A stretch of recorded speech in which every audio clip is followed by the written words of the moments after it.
Sports से जुड़ी किसी भी अपडेट के लिए स्पोर्ट्स तक को सब्सक्राइब करें और हमारे फेसबुक और इंस्टाग्राम पेज को भी जरूर फॉलो करें। इस साल टोक्यो ओलंपिक्स के लिए भारत से काफी उम्मीदें हैं और जो हाईएस्ट इंडिया का जो मेडल हॉल रहा है वो है 6 मेडल्स जो लंदन ओलंपिक्स में इंडिया ने जीते थे। पर इस साल कहा जा रहा है, माना जा रहा है कि इंडिया शायद से उस मेडल हॉल को भी पार कर पाएगी और उसको करने के लिए काफी सारे आपके कंटेंडर्स हैं इंडिया के लिए और उनमें से एक कंटेंडर हैं बजरंग पुनिया, रेसलर बजरंग पुनिया, आपने जिनको बहुत टाइम से देखा होगा और सुनते आ रहे हैं। पर ये बड़ी अजीब सी बात है कि बजरंग पुनिया अपना पहला ओलंपिक्स खेलेंगे। 2013 में उन्होंने पहली बार वर्ल्ड चैंपियनशिप मेडल जीता था, उसके बाद उन्होंने 2 वर्ल्ड चैंपियनशिप मेडल और भी जीते हैं, पर फिर भी उनके बारे में हम सब सुनते आ रहे हैं। राजीव गांधी खेल रत्न अवार्ड उनको मिल चुका है जो हाईएस्ट स्पोर्टिंग ऑनर बोला जाता है इस देश का, पर फिर भी बजरंग पुनिया ओलंपिक्स में अपने पहली बार पार्टिसिपेट करेंगे। बजरंग मेरे साथ हैं। बजरंग, सबसे पहले तो शुक्रिया। रशिया में हैं आप, जिस काम के लिए गए थे आप वहां, वो ट्रेनिंग, वो सब माहौल आपको मिल रहा है सब? राहुल भाई, धन्यवाद आपका बहुत बहुत, और सभी दर्शकों को, आपके जितने भी दर्शक देख रहे हैं उनको भी राम राम। और बढ़िया है भाई, ट्रेनिंग के लिए आए हैं क्योंकि इंडिया में कोविड की सिचुएशन थोड़ी ही बढ़ रही थी तो ट्रेनिंग हो नहीं पा रही थी, तो इसलिए, नहीं तो पहले मैंने इंडिया में प्रोग्राम बनाया था कि 4-5 पार्टनर हम बाहर से लेके इंडिया में ट्रेनिंग करेंगे, तो वो काफी चारों तरफ से मदद भी मिली पर वो हो नहीं पाया। तो भाई वही है, अभी उम्मीद है, कल मैं आया था तो अभी ट्रेनिंग कल से स्टार्ट है। मैंने अभी ट्रेनिंग तो करी है पर अपने आप करी है, अकेले पार्टनर के साथ अपने जो लेके आया हूँ मैं इंडिया से, क्योंकि कल से इनकी ट्रेनिंग स्टार्ट है। तो उम्मीद है कि अच्छी ट्रेनिंग होगी, अच्छे पार्टनर हैं और ओलंपिक तक यहीं रहने का ट्रेनिंग का है और उम्मीद करते हैं कि ये 1.5 महीना बचा ही है, अच्छा वो मेरे लिए ट्रेनिंग अच्छी हो। बजरंग, एक बड़ा सीधा सा सवाल है, बहुत डिफिकल्ट है आई थिंक ये बात अगर मैं बोल पाऊं कि क्या मैं एक ओलंपिक मेडलिस्ट से बात कर रहा हूं? देखिए, बोलना मुश्किल है क्योंकि भाई हम अपनी तरफ से ये पहले बोले कि भाई हम मैं मेडल जीतूंगा तो ये और कॉन्फिडेंस हो जाएगा। मैं अपनी तरफ से बेस्ट करूंगा कि भाई मैं देश के लिए मेडल जीतूं, जो आप लोग उम्मीद लगाए बैठे हैं मैं उसको पूरा करूं और उसके लिए मैं ट्रेनिंग कर रहा हूँ। बजरंग, काफी सारे पहलवान हैं जिन्होंने ऑलरेडी क्वालिफाई कर लिया है और काफी सारे बड़े दावेदार भी हैं, आप हैं, विनेश फोगाट हैं, इन सब का नाम बड़े सुर्खियों में रहता है जब भी कोई बड़ा इवेंट आता है, फिर चाहे वो वर्ल्ड चैंपियनशिप हो या ओलंपिक्स हो। पर अगर मैं बात कहूं 65 किलो वर्ग यानी 65 केजी कैटेगरी जिसमें आप कंपीट कर रहे हैं, क्या वो माना जा सकता है सबसे डिफिकल्ट वेट कैटेगरी है? क्योंकि जो वर्ल्ड चैंपियंस थे, जो ओलंपिक चैंपियंस थे, 61 किलो ग्राम की जो कैटेगरी में खेलते थे 61 केजी में, वो भी 65 में आ गए हैं। कुछ लोगों ने वेट कम करके वो भी आपकी कैटेगरी में खेल रहे हैं। तो ये सबसे डिफिकल्ट और सबसे टफ वेट कैटेगरी है आपकी? हाँ बिल्कुल राहुल भाई, अगर आप देखेंगे तो 65 एक ऐसा वेट है जिसमें मतलब हर वेट में सबके एथलीट फेवरेट है कि भाई हाँ ये मेडल जीते हैं, ये गोल्ड का दावेदार है। 65 ऐसा एक कैटेगरी है जिसमें कोई फेवरेट नहीं है, कोई भी जिस दिन भगवान जिसका साथ देगा वो मेडल जीतेगा, वो चैंपियन बनेगा। और मैं आपको बताऊं, आज तक 66 किलो था पहले, अभी 65 है। अभी तक कोई भी ऐसा खिलाड़ी नहीं है जो 2 बार लगातार वर्ल्ड चैंपियन बना हो कंटिन्यू। नहीं ऐसा कोई खिलाड़ी है जो 2 बार कंटिन्यू ओलंपिक चैंपियन बना हो। तो इस बात से आप अंदाजा लगा सकते हैं कि भाई हर बार नया चैंपियन बनता है। तो इस चीज से आप लगा सकते हैं कि भाई कितना टफ टूर्नामेंट होता है। पहले 66 था, अब 65 है। और बस यही है कि भाई हम अपनी तरफ से अच्छी ट्रेनिंग करें, अच्छा मतलब अच्छे माहौल में अच्छी चीजें, मतलब हर टाइम पॉजिटिव सोच के हम जब भी मैच पे बाउट हो जब उतरे और वो दिन हमारे लिए लकी हो और हम अपनी तरफ से बेस्ट करें। बजरंग, आपने रशिया क्यों चुना? क्योंकि देखिए, रशिया में अगर एक जो आपके कंटेंडर्स जिनको बोला जाता है, अगर मैं 4-5 नाम ऐसे बोलूं तो ओलंपिक के जो इस 65 केजी में जो कंटेंडर्स रहेंगे, जिनको हॉट फेवरेट माना जाएगा, उसमें आप होंगे, बजरंग पुनिया। अगर मैं हर देश के, चाहे वो किसी और देश के भी लोग अगर अपने असेसमेंट करें कि यार ओलंपिक्स में इस बार मेडल क्या, बोलेंगे जी बजरंग पुनिया एक हैं, उसके बाद आपके जो आपके हाजी भी हो गए। तो ये 4-5 नाम हैं। इनसे क्योंकि कुछ ऐसे रेसलर्स हैं जिनके साथ आपने कभी compete किया ही नहीं है, जैसे मैं बात कर रहा हूँ राशिदोव के साथ आपने कभी नहीं खेला है, हाजी अलेव के साथ भी नहीं आपने मेरे ख्याल से कभी खेला है, बस एक प्रो लीग में आपकी उनकी बाउट हुई थी आपकी उनके साथ।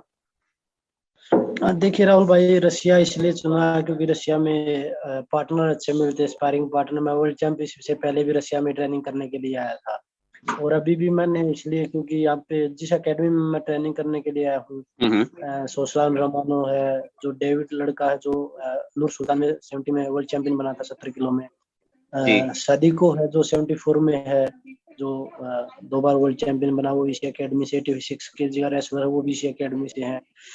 और मतलब ये एकेडमी ये लगा लीजिए आप बेस्ट है। रशिया में दागिस्तान है, उसके बाद ओसेतिया है जो व्लादिकाउकास है, जहाँ पे जैसे इंडिया में हरियाणा के खिलाड़ी ज्यादा होते हैं, इसी तरह से दागिस्तान और व्लादिकाउकास यहाँ के खिलाड़ी अच्छे होते हैं रशिया में। तो इसीलिए मैंने ये कोच के साथ बैठ के कि भाई हमें अभी किस जगह जाना चाहिए, कौन सी जगह सेफ है जो। और एक अच्छी बात यह है कि इस एकेडमी में आपको कहीं बाहर नहीं जाना, मैट भी अंदर ही है, खाने का भी अंदर है, हॉस्टल भी अंदर ही है, और भाई जिम की सुविधा भी, हर सुविधा आपको अंदर ही मिल रही है। तो ये एक अच्छी चीज है, और इसीलिए मैंने रशिया को चुना है। और बाउट की बात है, रशीदो कई खिलाड़ी ऐसे हैं जिनके साथ मेरी बाउट नहीं हुई। हाजी के साथ एक बाउट हुई थी जो अपने प्रो लीग में ही हुई थी। तो उसके बाद बस अभी कोई टूर्नामेंट भी नहीं बचा, अभी एक दागिस्तान में टूर्नामेंट है, और अभी पोलैंड था। पोलैंड क्योंकि अभी मेरी एल्बो की इंजरी अभी रिकवर हुआ था मैं, और उसके बाद मैं अभी फिर इंडिया में लॉकडाउन था, तो अच्छी ट्रेनिंग नहीं हो पाई। तो क्योंकि अभी हमारे पास अगर कोविड की सिचुएशन है, अगर मुझे कुछ भी दिक्कत होती है तो हमारे पास रिकवरी का टाइम नहीं है बिल्कुल भी। तो इसलिए मैंने रिस्क भी ज्यादा नहीं लिया कि भाई हाँ मैं ज्यादा बाहर जाके ट्रेनिंग करूँ कहीं पे एकेडमी में जाके। तो मैं सोनीपत था, घर पे ही था, घर पे ही मैंने ट्रेनिंग करी। उसके बाद मैं IAS में गया, JSW में, वहाँ पे रह के ट्रेनिंग करी। उसके बाद मतलब स्पारिंग पार्टनर अच्छे नहीं मिल पाए थे, इसलिए मैंने रशिया आने का प्रोग्राम बनाया दोबारा से। अच्छा, स्पारिंग पार्टनर की आपने बात करी और रशिया की बात करी, उससे पहले आपने ये भी बोला कि ये ऐसी वेट कैटेगरी है जहाँ पे कोई अपनी जो मेडल है वो डिफेंड नहीं कर पाया। तो जो डिफेंडिंग चैंपियन है सोसलान, वो आपके साथ स्पारिंग कर रहे हैं, वहां कहीं मौका मिला आपके पास कि क्योंकि वो तो इस साल compete नहीं करेंगे ओलंपिक्स में, क्या वो आपके साथ कुछ स्पारिंग का मौका मिला आपको उनके साथ? देखिए मैं पहले भी आया था यहाँ पे नूर सुल्तान में जाने के टाइम पे, उस टाइम पे भी वो कम्पीट नहीं कर रहे थे, पर उन्होंने मेरे साथ ट्रेनिंग करी थी।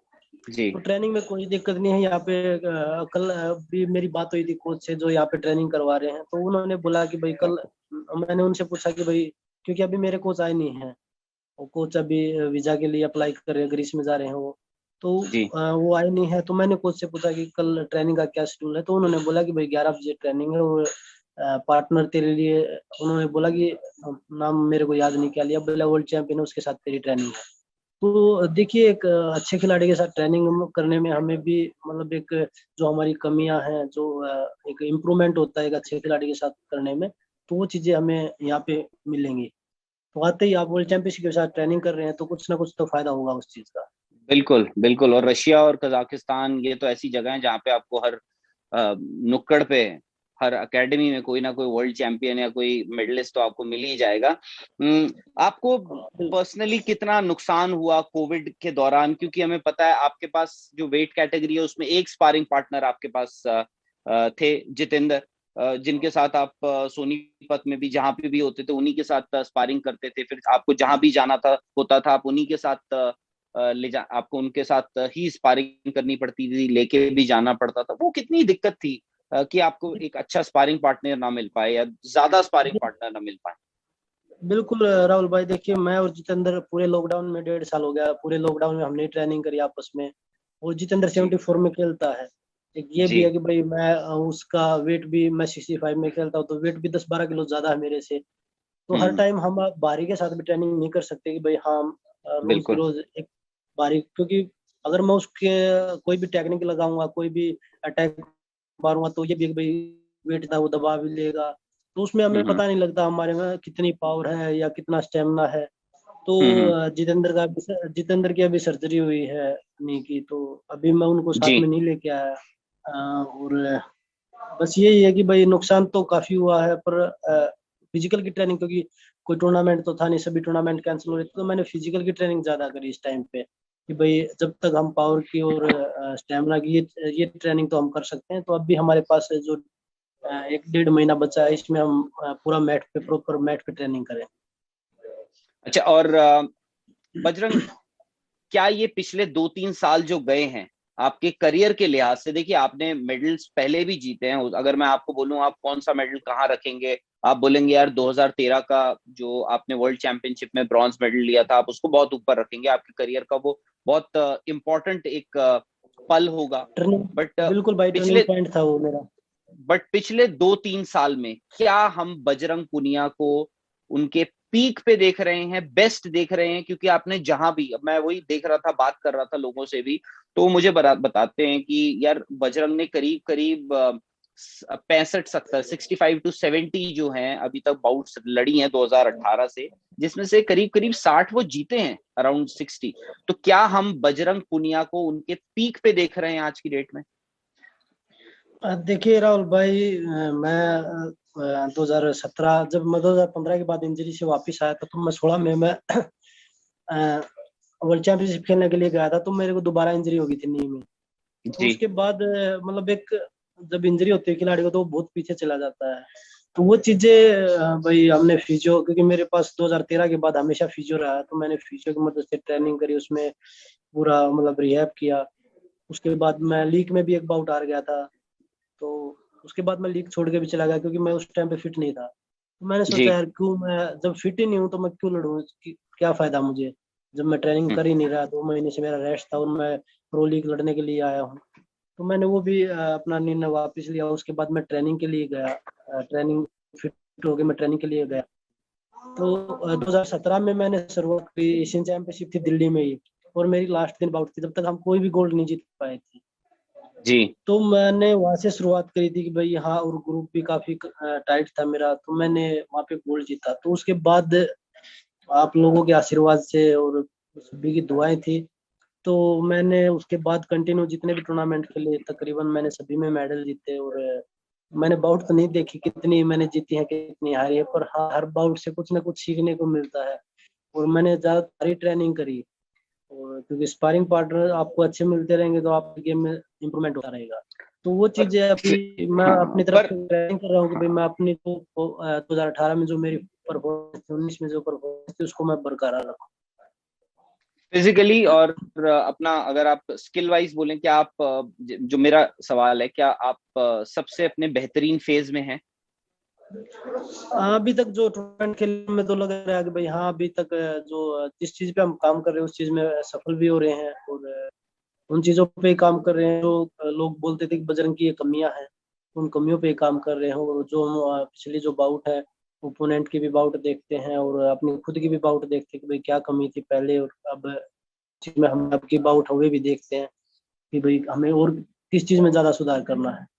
तो उम्मीद करते हैं कि ये जो परफॉर्मेंस जो 2-3 साल से चल रही है, ये ऐसी ही चलती रहे ओलंपिक में, ऐसे ही जिस दिन मैट पे उतरो तो वही परफॉर्मेंस आए। बजरंग, एक बात हमेशा से बोली गई है कि जो बजरंग पुनिया है वो एक बहुत ही अटैकिंग रेसलर है, बहुत ही अटैकिंग पहलवान है, और उसमें जो कमियां निकाली जाती हैं वो ये हैं कि जी लेग डिफेंस पे आपको काफी काम करना हो। फिर चाहे हमने 2018 का जो वर्ल्ड चैंपियनशिप फाइनल बाउट था ओकुटो के साथ, उसमें आप एक फाइनल हारे। उसके बाद 2019 में वो एक कंट्रोवर्शियल बाउट था जो आप दौलत के साथ जो आपका हुआ था, उसमें वो कहीं भी जा सकता था 3 पीरियड्स के बाद। तो उस पे कितना काम किया जा रहा है, डिफेंस जो आपकी अप्रोच है उस पे, डिफेंस पे कितना काम किया जा रहा राहुल भाई देखिए, जो पिछले जो दो तो इस साल मैं टूर्नामेंट खेला हूँ, दो टूर्नामेंट खेला हूँ, एशियन चैंपियनशिप और एक रैंकिंग सीरीज खेला हूँ। है? जी। तो उसमें मैंने काफी मतलब अपने लेग डिफेंस में मैंने काफी मतलब फर्क देखने को मिला है कि भैया हम जी। इस चीज पे काम कर रहे हैं, तो इसमें मुझे मैंने कहा। और आगे भी यही है कि भाई बस मैं हार्डवर्क में ज्यादा विश्वास रखता हूँ कि भाई जब मेरी मेहनत अच्छी होती है तो मैं सामने वाला कोई भी खिलाड़ी हो, मैं ये नहीं सोचता कि भाई वो खिलाड़ी है, क्योंकि एक विश्वास हो जाता है कि यार मैंने भी तो ट्रेनिंग करी है। तो उस चीज पे जब भी मेरी अच्छी ट्रेनिंग होती है तो मैं ये नहीं सोचता कि भाई हाँ सामने ओटोगोरो है या भाई नियाज़ को या कोई भी खिलाड़ी है। तो मैं अपनी तरफ से बेस्ट करने की सोचता हूँ जब भी मैट पे जाता हूँ। और मेरे कोचेज यही बोलते हैं, पहले भी जैसे मैं ट्रेनिंग करता था या रेसलिंग लड़ता था तो मेरे कोचेज यही बोलते थे कि attack is the best defence, कि अटैक करते रहो, वो आपका डिफेंस है बेस्ट। तो इसलिए मैं ज्यादा ठीक। मतलब अटैकिंग खेलने में विश्वास करता हूँ भाई हाँ मैं ज्यादा अटैकिंग खेल लूँ। तो इसलिए बस ट्रेनिंग जब अच्छी होती है तो 6 मिनट आपके हाथ में होती है, आप कितने उसमें पॉइंट स्कोर करते हैं, कितने आप अटैक मारते हैं उसमें, तो वो चीजें आपके ट्रेनिंग पे निर्भर करती हैं। ओलंपिक्स के लिए कब जाने का आपकी का प्लान है? 23 तारीख से अगर अ, ओलंपिक्स शुरू हो रहे हैं। अभी तो कोई प्लान नहीं है, अभी तक बस सिर्फ यहाँ पे ट्रेनिंग है अभी तो।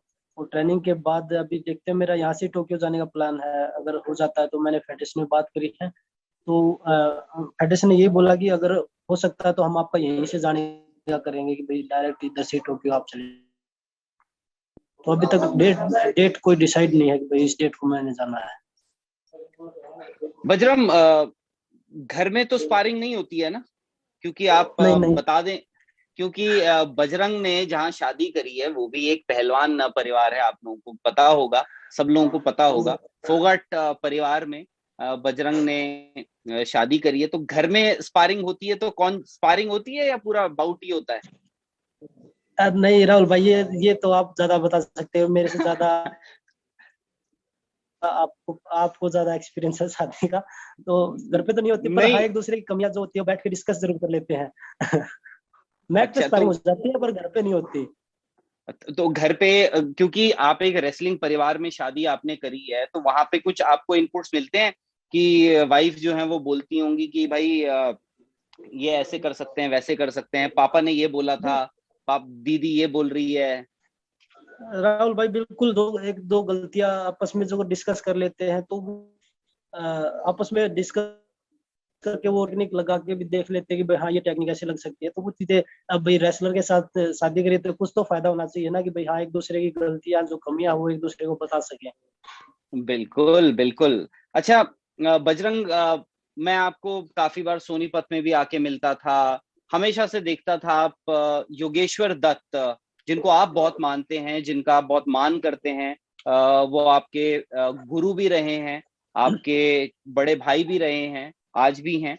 उनकी आपने उनसे अब बात होती है, उनकी आपसे क्या उम्मीदें हैं? और उनका एक सपना है, अपना एक सपना है, एक मेडल ओलंपिक्स का। देखिए राहुल भाई, बिल्कुल मैंने काफी कुछ सीखा है योगेश्वर भाई से। पर अभी वो राजनीति में बिजी है और मैं अपनी ट्रेनिंग में भी, जो अब बात नहीं हो पाती है क्योंकि वो उनका काम है 24 घंटे लोगों की सेवा करना। तो जी। मैं अपने कोच के साथ, जो पर्सनल कोच है या इंडिया टीम के साथ, तो 2016 के बाद बात नहीं हो पाई है। बस ये है कि भाई उनका भी यही था कि भाई बजरंग ओलंपिक मेडल जीते। तो मेरा मैं भी इसलिए ट्रेनिंग कर रहा हूँ कि भाई ओलंपिक मेडल जीतो और जो सभी का सपना उसको मैं पूरा करूँ। आपका जो व्हाट्सएप नंबर है उसमें जो आपकी जो डिस्प्ले इमेज होती है, उसमें एक गोल्ड मेडल है, लिखा हुआ है टोक्यो 2020। ये आपने कब इसको अपनी डिस्प्ले इमेज बनाई व्हाट्सएप पे? और क्या यही आपका लक्ष्य है? बिल्कुल राहुल भाई, देखिए 2016 में मैंने ये डीपी लगाई थी और 2016 के बाद यही डीपी है। 4 साल हो गए हैं, 5 साल हो गए, अभी तो 2021 चल रहा है। तो भाई लक्ष्य भी यही है अभी, क्योंकि सामने यही है। अब मैं सोचूं कि भाई मैं 24 का लक्ष्य लेके चलूं, जो सामने पहले उसका टारगेट है। तो मेरा टारगेट अभी टोक्यो है। और जो मेडल लगा रखा है, भगवान करे ये मतलब यही मेडल का कलर हो। जिस दिन मैट पे उतरूं, आप लोगों का प्यार आशीर्वाद हमेशा जैसे रहा है पहले भी ऐसे ही मेरे साथ रहे, और मैं देश के लिए यही मेडल लेके आऊं जो डीपी में है। बिल्कुल। बजरंग, कितनी अजीब सी बात है, आप 4 साल 5 साल, इस साल तो 5 हो गए, वैसे 4 साल आप लोग मेहनत करते हैं, और वो 6 मिनट कितने इंपॉर्टेंट होते हैं आप लोगों के मैट के लिए, मैट पे। पर हम उम्मीद करते हैं कि इस बार आप जब भी बाउट खेलने जाएं टोक्यो ओलंपिक्स में, आप अपना हर बाउट जीतें और आप वो जो आपकी जैसे बोला व्हाट्सएप पे जो आपकी डिस्प्ले इमेज लगी हुई है, डीपी लगी हुई है, वो गोल्ड जो है आपके हाथ में हो जब आप वापस भारत हिंदुस्तान आए। बजरंग बहुत बहुत धन्यवाद और ऑल द धन्यवाद बेस्ट और धन्यवाद भाई, थैंक यू। बहुत बहुत धन्यवाद राहुल भाई। स्पोर्ट्स से जुड़ी किसी भी अपडेट के लिए स्पोर्ट्स तक को सब्सक्राइब करें और हमारे फेसबुक और इंस्टाग्राम पेज को भी जरूर फॉलो करें।